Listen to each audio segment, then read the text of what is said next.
Tu accompagnes notre Lamachija? Parle donc, mon enfant. Permettez-moi de me présenter en bonne et due forme. Je suis Krill Baldession, représentante des élèves de Baldession. Ce nom vous rappelle-t-il quelque chose? Ah.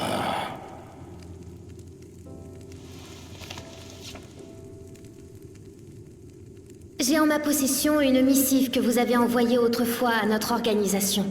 Toutefois, l'encre s'est en grande partie effacée avec le temps. J'ai tout de même pu y lire que vous demandiez à mon grand-père adoptif, Galuf Baldession, de partir à la recherche de la Cité d'Or. L'enveloppe renfermait aussi cette boucle d'oreille. J'imagine que mon grand-père avait de bonnes raisons d'accepter votre requête. Peut-être voulait-il découvrir quelques secrets, en lien avec cet accessoire ainsi que la Cité d'Or. Quoi qu'il en soit, c'est en ma qualité de porte-parole des élèves de Baldession que je me présente humblement devant vous, en quête d'explications.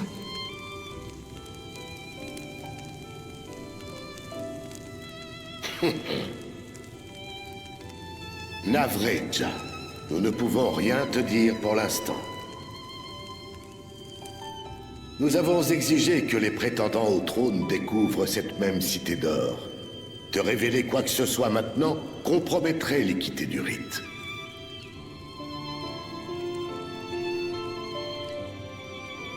Mais rassure-toi, cher enfant, nous comptons bien tout divulguer à notre successeur, Ja. À toi de t'assurer que notre petite Lamachi tire son épingle du jeu. Entendu. Je ferai tout ce qui est en mon pouvoir pour que Ouklamat soit la première à trouver la Cité d'Or. En tant qu'élève de Baldession, je vous en donne ma parole. Merci de m'avoir accordé cette audience à l'improviste.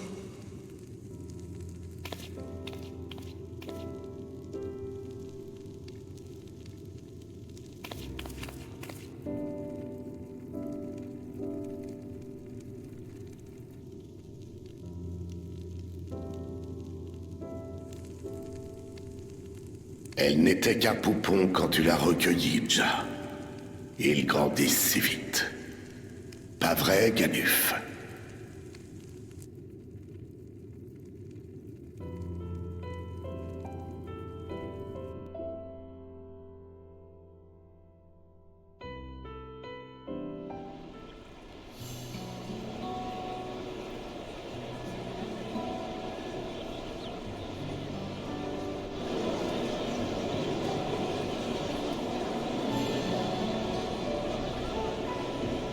Dis-moi, c'est un peu tard pour te poser cette question, mais tu ne regrettes pas de nous avoir suivis?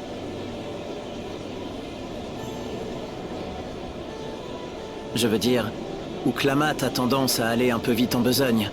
Je n'aimerais pas que tu penses qu'on t'a forcé la main. La perspective de découvrir la Cité d'Or est séduisante, mais la compétition aura bien d'autres enjeux. Bataille pour le trône oblige. Si jamais tu désires te désengager, c'est le moment ou jamais. Compte sur moi pour respecter et appuyer ta décision, quelle qu'elle soit.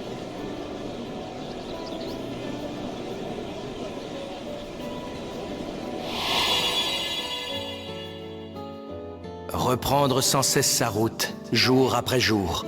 C'était la réponse de l'humanité face à l'apocalypse. Et toi, que finiras-tu par trouver au terme de ton périple? Pour le moment, tu n'as qu'à aller là où tes pas te mènent. Après tout, la fin d'un voyage est le début d'un autre. Un nouveau monde te tend les bras. Ton chemin n'a aucune raison de s'arrêter ici.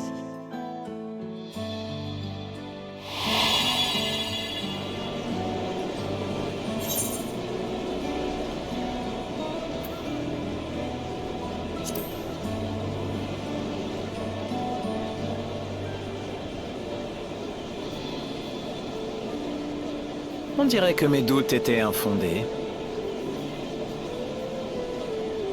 Dans ce cas, je n'ai rien à redire. Je dois t'avouer qu'après les révélations de Gulul Jaja au sujet de la Cité d'Or, J'ai l'impression que mon rôle va désormais au-delà du simple guide.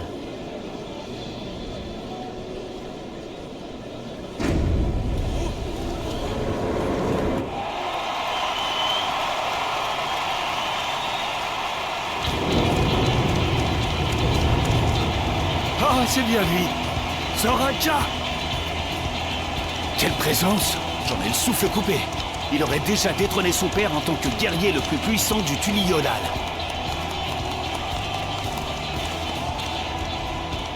Grand Zora Alja!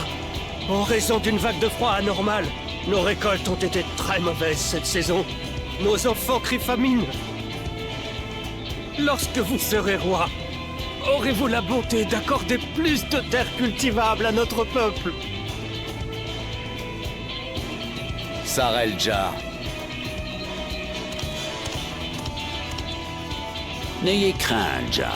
L'enfant prodige, descendant direct de notre souverain, a bien entendu votre requête.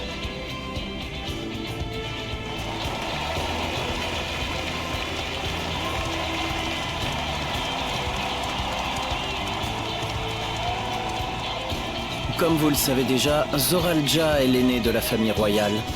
Il occupe aussi le poste de capitaine dans la prestigieuse Légion de l'Aurore. Le Houbigo qui l'accompagne est le conseiller royal Sarelja. Il ne ment pas, Zora Alja partage bien le sang de Gulul Jaja. Le conseiller a aussi surnommé le prince l'enfant prodige. Ce titre a-t-il une signification particulière? Les doubles têtes sont connues pour être irrémédiablement stériles, condamnées à ne jamais avoir de descendance. Malgré tout, le prince Zora Alja a vu le jour. Il a hérité de Gulul Jaja les traits de sa tête de la force et les écailles de sa tête de la raison. Sa naissance miraculeuse lui a valu son surnom d'enfant prodige. Lui, c'est un dur à cuire. Pas besoin de le voir à l'œuvre. Un seul regard suffit.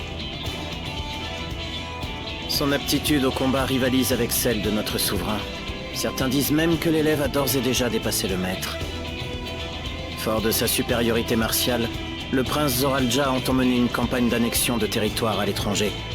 Ceux qui adhèrent à ses idées se font appeler les expansionnistes. Et à l'opposé, vous avez les pacifistes, comme notre princesse, qui désirent préserver la paix au Tuli Yolal. Comme Mouklamat l'a laissé entendre lors de notre discussion à Charlayan, Zora Alja est justement l'un des prétendants qu'elle ne voudrait jamais voir monter sur le trône.